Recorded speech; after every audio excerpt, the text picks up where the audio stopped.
Greetings again, this is Susan, and just a little continuation on our data collection.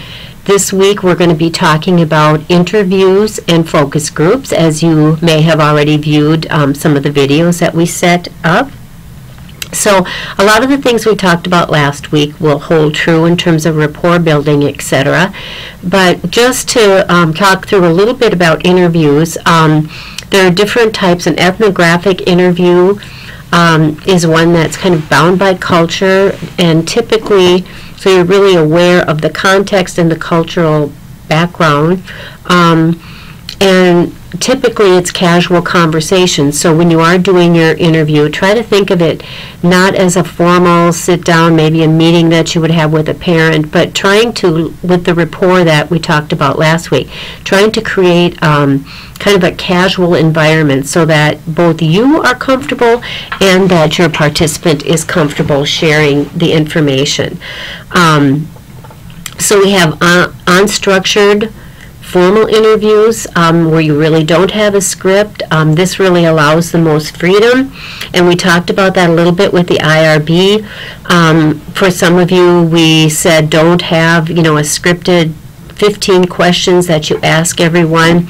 You might come in with several questions, and then the interview will unfold based on what your participant has said. So you are co-creating or recreating questions based on what that person has already given you.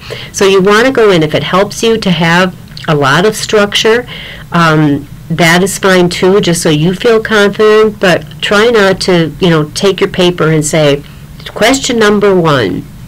And being real structured like that, I think it sets everyone at ease in terms of participants, and certainly allows you to draw more from the interview. Semi-structured, the script is present by participants, but participants are allowed to veer from the script. So again, and then there's the structured, the same exact script for everyone. So I would highly recommend that you go more toward the unstructured, between unstructured and semi-structured. Again, semi-structured if you want a structure for yourself. Okay, some interviewing tips that we may have touched on a bit last week as well.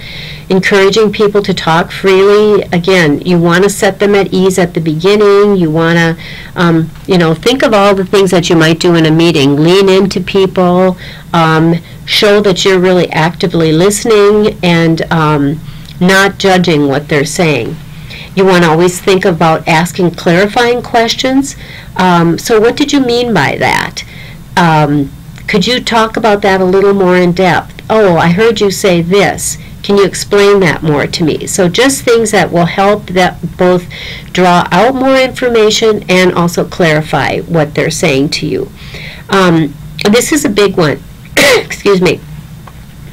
And some of you got this feedback in your IRBs, but avoid yes and no questions, because then you will just get yes and no responses, and people can give that, and you can still try to draw more out of them, but try to be much more open-ended rather than and did you agree with what they said? Yes. Tell me more about that.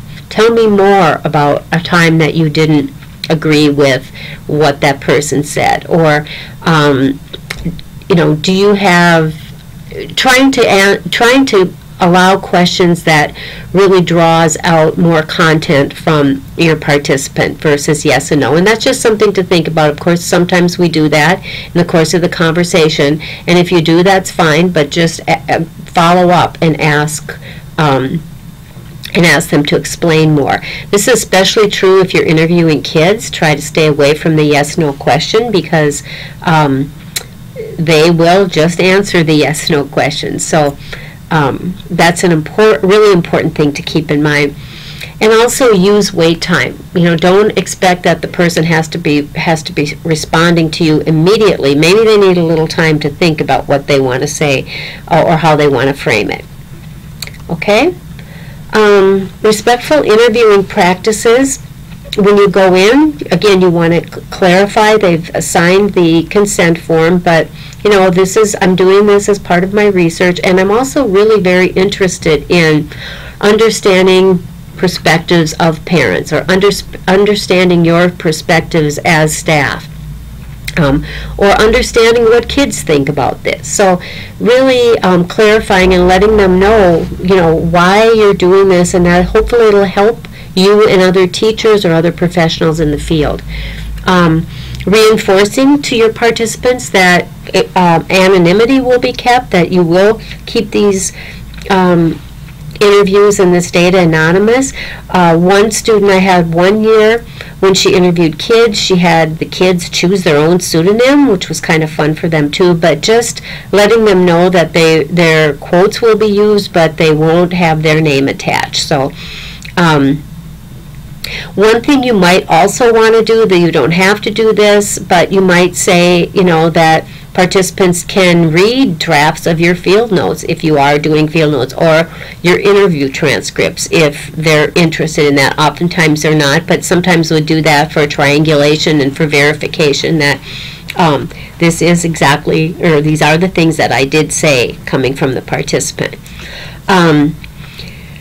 When you're setting up the interview, to make sure that you suggest a meeting time and place that's convenient. So really try to go by their schedule in terms of place and time.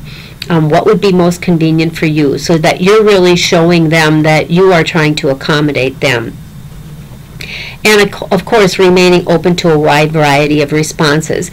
But the other thing that I would highly suggest that you do at the end of the interview is ask them if you have further questions in the future. Would it be okay if you contacted them again? Because as you go through more interviews, you might think of some things, and you might want some clarifications from some of your participants. So just leave that open at the end of the interview in case you do decide that you want to go back. Okay, so those are kind of the tips of interviewing, and hopefully some of what you watched will help you with that as well. And let's move into focus groups. A few of you are doing focus groups.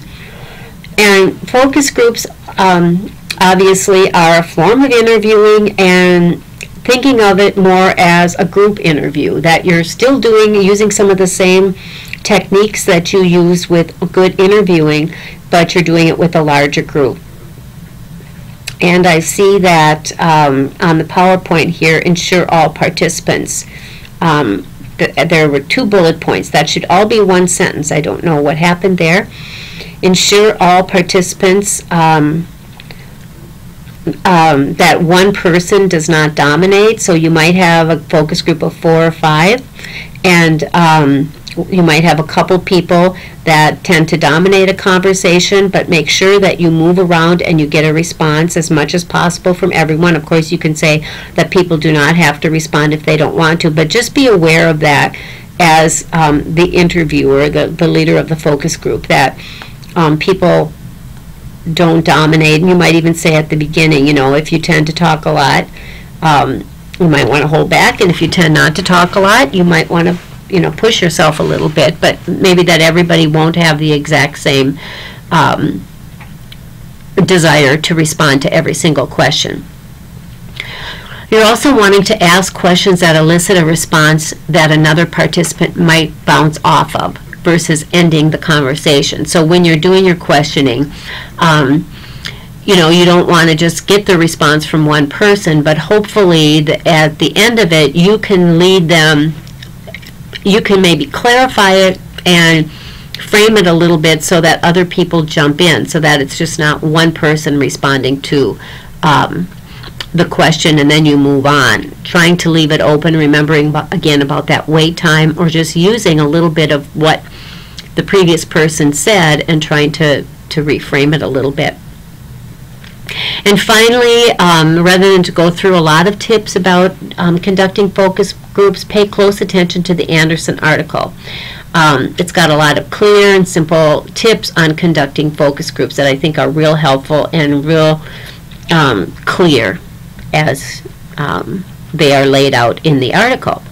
So, complete the assignments here. I think you've got some good background information, and it will be helpful when you actually start your interviewing and get your IRB passed and can start conducting some of your research. Okay.